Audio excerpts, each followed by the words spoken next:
Shalom, selamat malam Bapak dan Ibu sekalian, keluarga Rukun Santa Agnes yang terkasih dalam Tuhan Yesus. Malam ini kita kembali berjumpa dalam ibadah rukun secara online di hari Rabu bersama-sama dengan keluarga Bapak Felix Maria yang mengucap syukur atas berkat dan perlindungan Tuhan.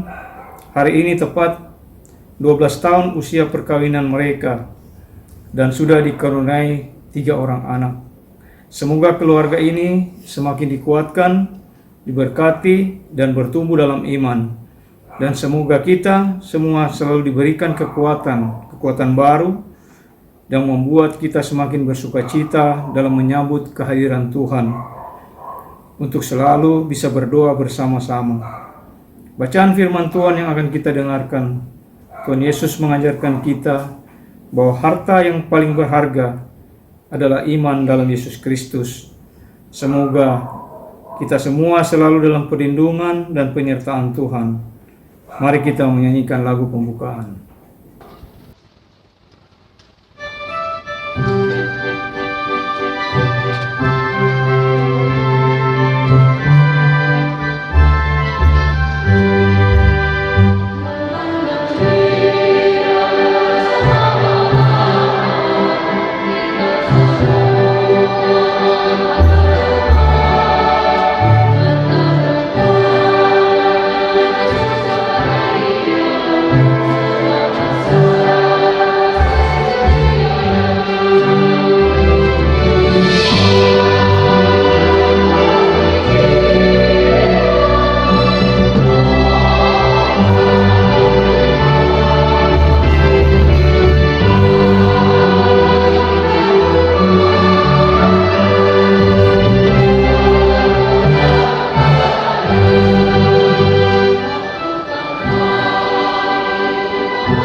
Dalam nama Bapa dan Putra dan Roh Kudus. Amin.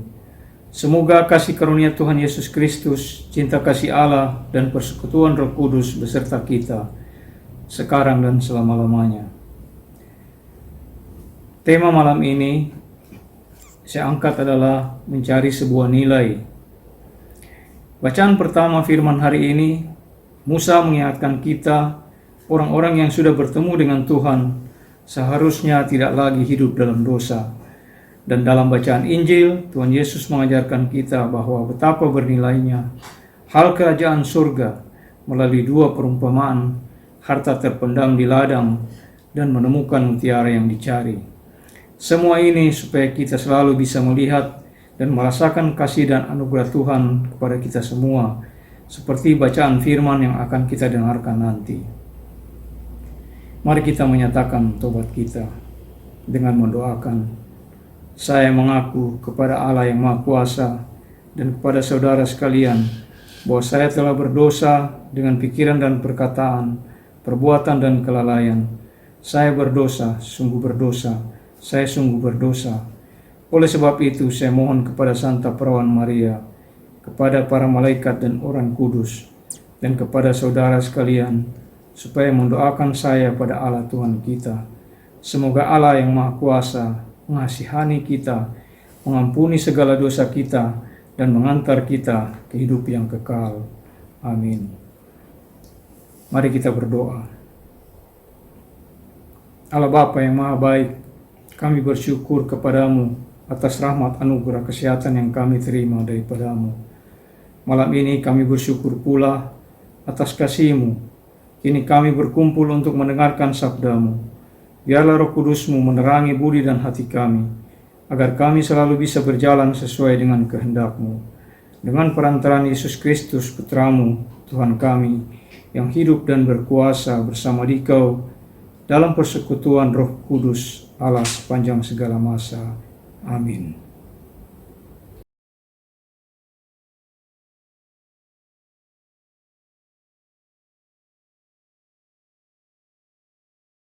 Bacaan dari Kitab Keluaran.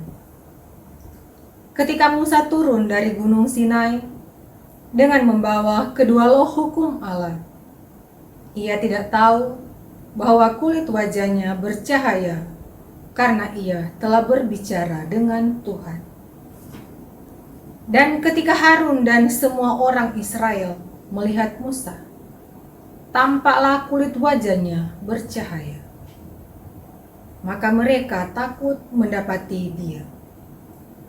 Tetapi Musa memanggil mereka. Lalu Harun dan para pemimpin jemaah datang kepadanya, dan Musa berbicara kepada mereka. Sesudah itu, mendekatlah semua orang Israel, lalu disampaikannyalah kepada mereka segala perintah yang diucapkan Tuhan kepadanya di atas Gunung Sinai. Setelah Musa selesai berbicara dengan mereka, diselubunginyalah wajahnya. Tetapi apabila Musa masuk menghadap Tuhan untuk berkata dengan dia, ditanggalkannyalah selubung itu sampai ia keluar. Dan apabila ia keluar, ia menyampaikan kepada orang Israel apa yang diperintahkan kepadanya. Apabila orang Israel melihat bahwa kulit Musa bercahaya, maka Musa menyelubungi wajahnya kembali sampai ia masuk menghadap untuk berbicara dengan Tuhan. Demikianlah sabda Tuhan. Syukur kepada Allah.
Inilah Injil Yesus Kristus menurut Matius.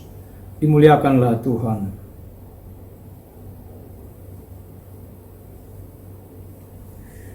Sekali peristiwa, Yesus mengajar orang banyak.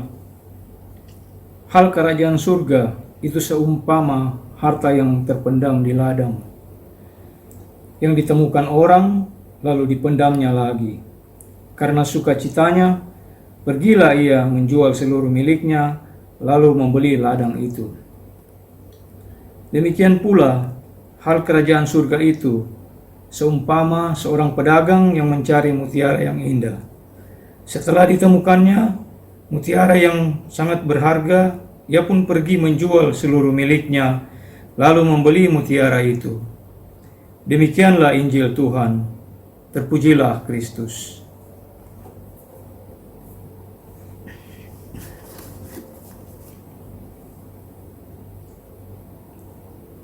Bapak, Ibu, Saudara-saudari yang terkasih dalam Tuhan, Injil hari ini mengajarkan kita bahwa arti sebuah nilai, mencari sebuah nilai, Nilai suatu benda dapat terletak pada benda itu sendiri atau faktor lain di luar benda tersebut yang membuatnya berarti.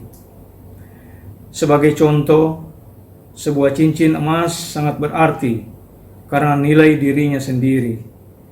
Berbeda halnya dengan sebuah cincin imitasi, akan berarti bagi seorang gadis karena cincin tersebut adalah pemberian sang kekasih hati. Cincin emas murni tidak akan luntur nilainya ditelan zaman, namun cincin imitasi mungkin akan berubah, tidak bernilai karena kekasih hati sang gadis telah pergi meninggalkannya.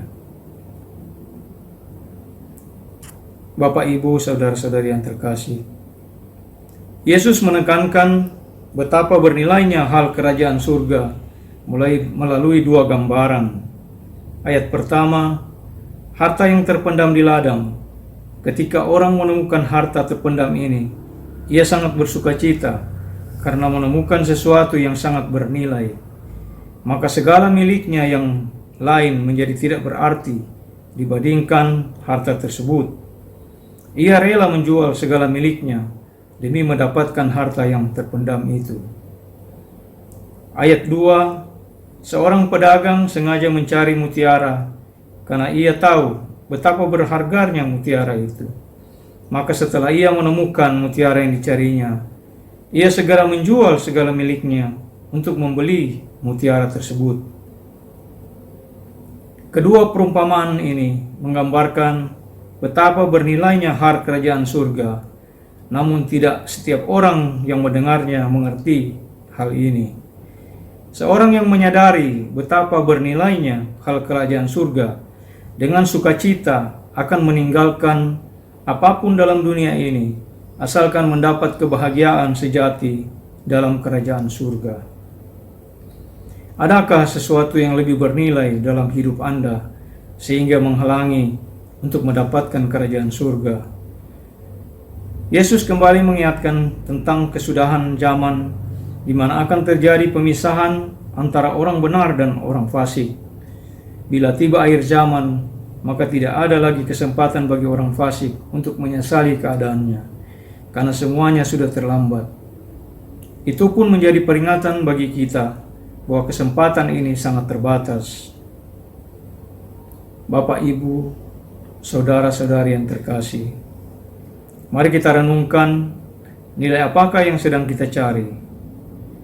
Seperti orang yang menemukan harta terpendam dan seperti orang yang mencari mutiara, ataukah seperti orang-orang yang menolak Yesus karena mencari kebenaran berdasarkan hikmat manusia? Hikmat manusia tidak dapat menembus nilai kekekalan yang dimiliki Yesus. Seorang yang mau membuka hatinya bagi kebenarannya akan menggali nilai kekekalan dalam dirinya. Bapak, Ibu, saudara-saudari yang terkasih, konsep kerajaan dalam benak kebanyakan orang adalah konsep tentang kuasa dan harta. Banyak orang yang ingin menjadi bagian dari kerajaan karena ambisi untuk memperoleh kuasa, kekayaan, dan popularitas. Kerajaan surga menurut Yesus sebagai harta karun atau mutiara yang berharga. Begitu berharganya kerajaan surga, sampai-sampai orang bersedia bayar harga dengan menyerahkan segala miliknya agar menjadi bagian kerajaan itu. Tak ada pengorbanan yang terlalu besar untuk memperoleh bagian dalam kerajaan itu. Namun Yesus bukan sedang mengajarkan bahwa masuk ke dalam kerajaan itu tergantung pengorbanan diri. Yang dimaksud adalah orang harus meninggalkan segala sesuatu dan berkomitmen penuh untuk mengikut Yesus. Komitmen ini penting untuk dipelihara karena akan tiba saat Yesus memisahkan orang ke dalam dua kategori, baik tidak baik atau beriman dan tidak beriman. Bapak, Ibu, saudara-saudari yang terkasih, dalam bacaan pertama tadi, kita sebagai orang Kristen percaya bahwa bertemu dengan Tuhan akan menghasilkan perubahan rohani. Akan tetapi, perubahan secara rohani saja tidak cukup. Perubahan rohani sejati luas dan mencangkup juga perubahan tingkah laku sehari-hari yang memancarkan kemuliaan Tuhan. Musa bertemu dengan Tuhan selama 40 hari, Selama itu juga Musa berpuasa. Ini sama dengan Tuhan Yesus yang berpuasa 40 hari saat ia dicobai di padang gurun. Tuhan Yesus memperoleh kekuatan melawan tipu muslihat iblis, sedangkan Musa mendapat kemilau kemuliaan Tuhan yang terpancar dari wajahnya. Musa sendirilah yang menyampaikan langsung firman Tuhan bagi umatnya. Kini Musa adalah perantara antara Allah dengan umatnya, sekaligus penyampai firman Tuhan bagi umatnya. Di dalam Kristus kita beroleh anugerah untuk hidup di hadapannya senantiasa.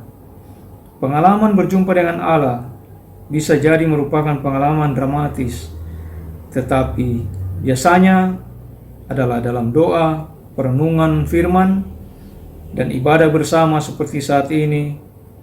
Meski ada kekhususan tertentu dalam pengalaman perjumpaan kita dengan Allah, setiap kita harus memiliki kesamaan, yaitu akan menghasilkan kemuliaan Tuhan yang terpancar dalam diri kita dan dilihat oleh sesama kita. Orang yang telah bertemu dengan Tuhan juga hidupnya makin hidup dalam kekudusan, sebab Tuhan adalah Allah yang kudus. Semoga Tuhan memberkati kita semua. Amin. Mari meningkatkan iman percaya kita dengan syahadat singkat. Aku percaya akan Allah Bapa yang Maha Kuasa, pencipta langit dan bumi, dan akan Yesus Kristus, putranya yang tunggal Tuhan kita, yang dikandung dari Roh Kudus, dilahirkan oleh pelawan Maria, yang menderita sengsara dalam pemerintahan Pontius Pilatus, disalibkan, wafat dan dimakamkan, yang turun ke tempat penantian pada hari ketiga, bangkit dari antara orang mati, yang naik ke surga, duduk sebelah kanan Allah Bapa yang Maha Kuasa. Dari situ Dia akan datang mengadili orang hidup dan mati. Aku percaya akan Roh Kudus, Gereja Katolik yang kudus, persekutuan para kudus, pengampunan dosa, kebangkitan badan, kehidupan kekal. Amin. Mari kita masuk pada doa umat. Mari kita berdoa kepada Bapa di surga, supaya setiap persoalan yang kita alami bisa kita jalani dan selalu mendapat kekuatan dari Allah Bapa, dan wujud doa-doa kita bisa dikabulkan Tuhan. Bagi pemimpin gereja, semoga Allah Bapa menjiwai kiranya para pemimpin gereja dengan roh-Nya, agar kegembiraan dan harapan umat manusia tetap memancar dari mereka. Marilah kita mohon, kabulkanlah doa kami ya Tuhan. Bagi para pemimpin bangsa, semoga Allah Bapa selalu memberikan jalan kepada para pemimpin bangsa, supaya selalu bisa bekerja sama untuk memulihkan kondisi ekonomi negara kami di tengah PPKM dan rencana vaksinasi, supaya dapat berjalan dengan baik dan lancar. Marilah kita mohon, kabulkanlah doa kami ya Tuhan. Bagi Rugun Santa Agnes dan semua keluarga kami, semoga Allah Bapa memberkati keluarga-keluarga kita dan setiap usaha kita semua, agar senantiasa selalu bersyukur dan bersukacita dalam segala keadaan. Marilah kita mohon, kabulkanlah doa kami ya Tuhan. Bagi keluarga-keluarga yang saat ini mengalami sakit penyakit dan duka cita, semoga Allah Bapa yang Maha Kuasa memberi anugerah kesehatan dan penghiburan untuk mereka semua, sehingga dapat beraktivitas kembali dengan penuh sukacita dan kegembiraan. Marilah kita mohon, kabulkanlah doa kami ya Tuhan. Kami juga mau berdoa secara khusus untuk keluarga Bapak Felix dan Maria yang hari ini mengucap syukur di usia perkawinannya yang ke-12. Semoga berkat dan kasih Tuhan selalu hadir di tengah keluarga dan ketiga orang anak-anaknya dalam setiap rencana-rencana mereka. Marilah kita mohon, kabulkanlah doa kami ya Tuhan. Mohon ketenangan dan keselamatan jiwa juga buat Bapak Dominikus Turu, Bapak Yunus Tapi, dan Bapak Paulus Sending, dan semua keluarga yang telah meninggal, serta semua keluarga yang sudah mendahului kita semua. Semoga Allah mengasihi mereka. Marilah kita mohon, kabulkanlah doa kami ya Tuhan. Dan untuk intensi kita sendiri masing-masing, mari kita berdoa.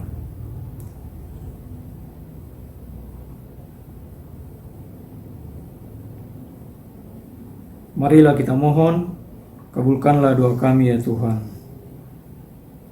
Allah Bapa kami yang maha baik, demikianlah permohonan kami.